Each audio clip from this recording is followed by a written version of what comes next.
Did you hear that? Those are bees.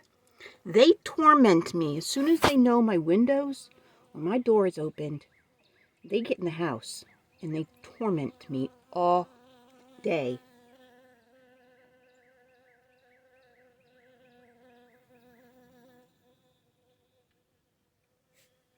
I try and squirt them with vinegar spray or clove oil. Luckily, Gideon leaves them alone. I don't need him eating one getting stung.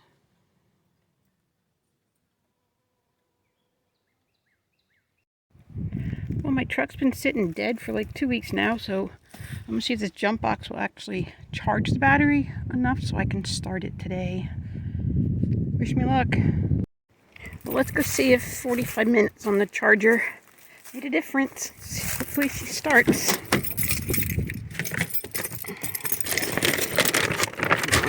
Dog food.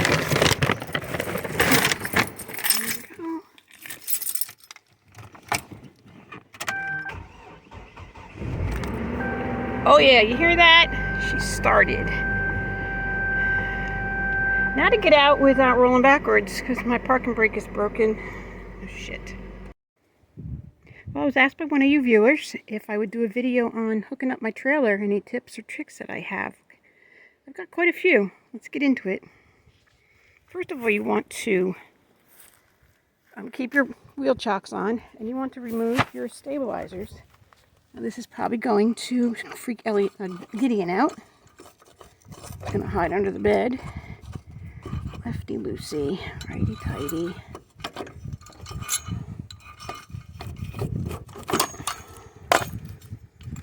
This one.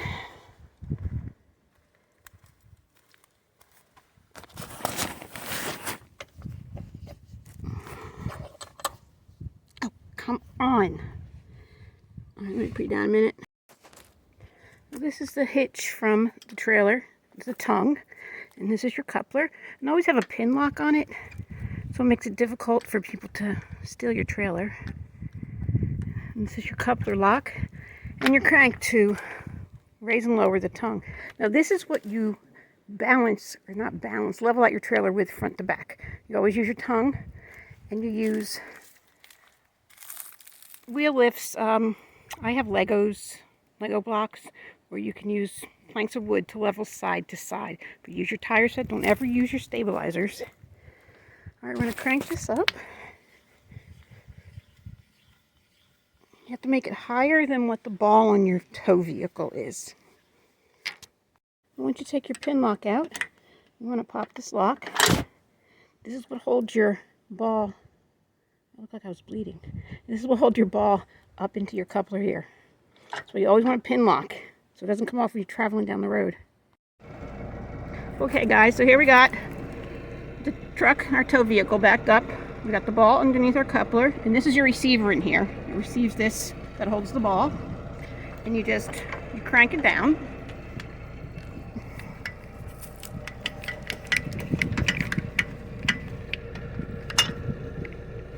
So it goes all the way on. And then you lock it. Let's put it down a little more.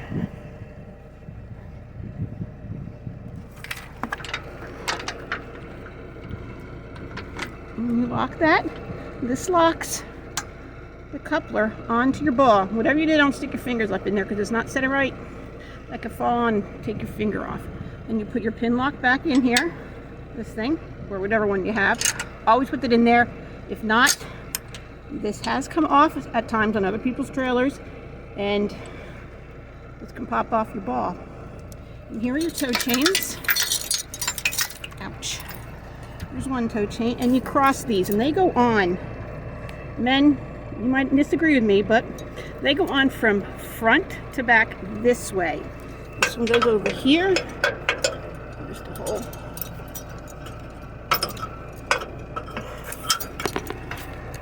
And then the other one goes this way. See how it comes from the front to the back? Somehow it stays on better. You always cross your chains. And you don't want them too far down, but you don't want them too tight. You want to be able to turn. if you don't cross your chains and this comes off your ball, this is going to hit the ground. And what's it going to do to your trailer? It's going to catapult it. And you're in big trouble. If your chains are crossed, it creates a cradle. If this comes off, it's going to land right here, and it's going to give you enough time to pull over and get to safety off the road, and you're not going to lose your trailer. So please, whatever you do, cross your chains. And to unhook, you just do everything in reverse. Ouch. You pop this up. And you crank it back up. Oops, sorry. Wrong way.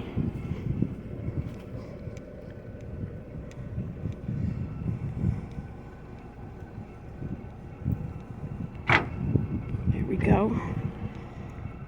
There we go, and that's it. And after you get everything hooked up, you want to open up your electrical. And you want to put your plug in. And you want to make sure that when you buy a trailer, that you have the plug that fits up in there. Where is it? There we go. Okay. So I'm just about level. This is front to back. Just about level. I'll kind of crop up here. It's almost perfect there. And up front here, that's side to side, wheel to wheel, and it's perfect front to back. I had moved it up some because I was in the sun, so now the trailer, at least that much is out of the sun now. I'll just put something up in that window, and I think the sun comes, well, I'm still going to get full sun there, but at least the whole front half is in the shade now. Before it was just brutal. Okay, now we take our stabilizers. This is stabilizers. There's all kinds of ones. There's scissor jacks you can use. These are pedestal ones. You put these under all four corners. Now don't ever level your trailer with these, especially a pop-up camper. It'll twist your frame. You do all four corners and make sure they're nice and snug. That way when you walk inside, your trailer doesn't feel like you're on a boat. Okay guys, here's the Lego blocks I was talking about. You also put them underneath here.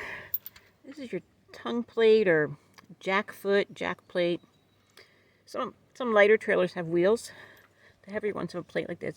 But you can use these Lego blocks. I really don't know the real name for them. To raise up your tongue. And then you use these underneath your tires to level side by side.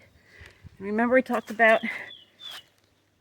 this pin lock for your coupler, and also for another deterrent from theft, I also have a video when I got this a tire lock.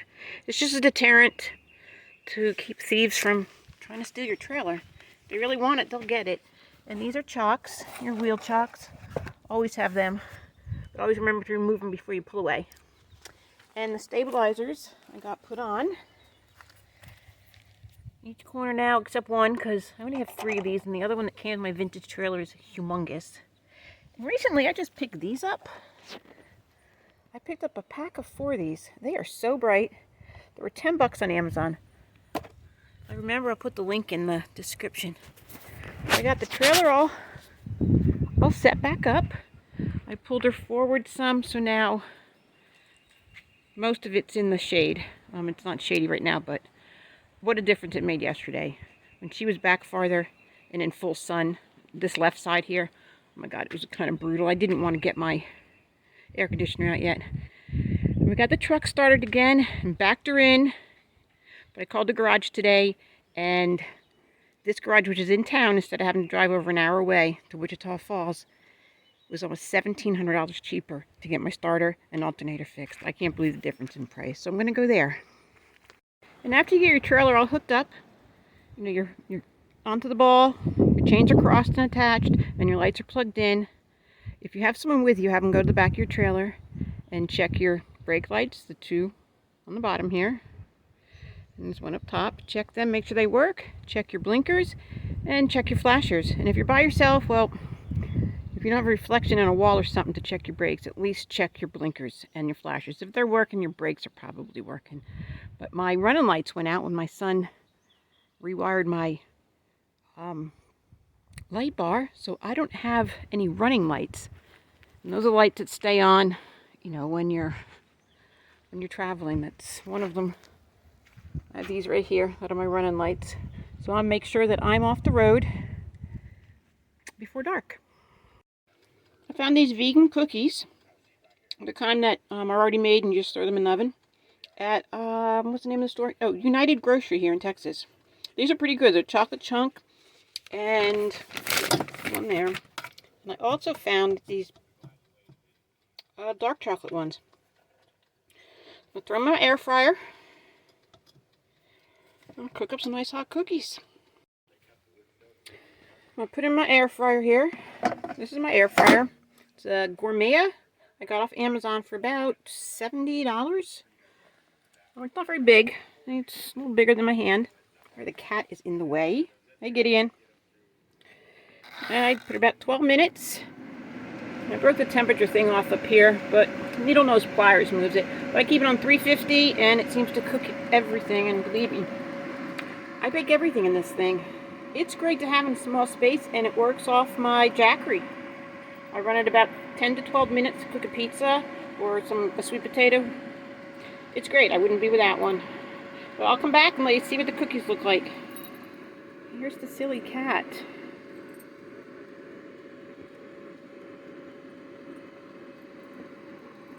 My cookies are done.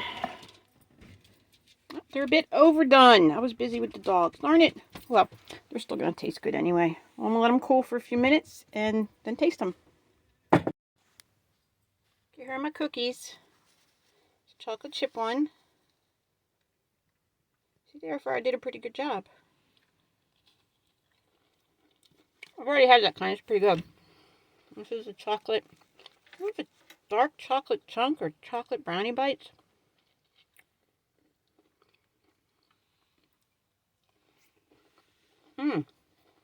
That's really good.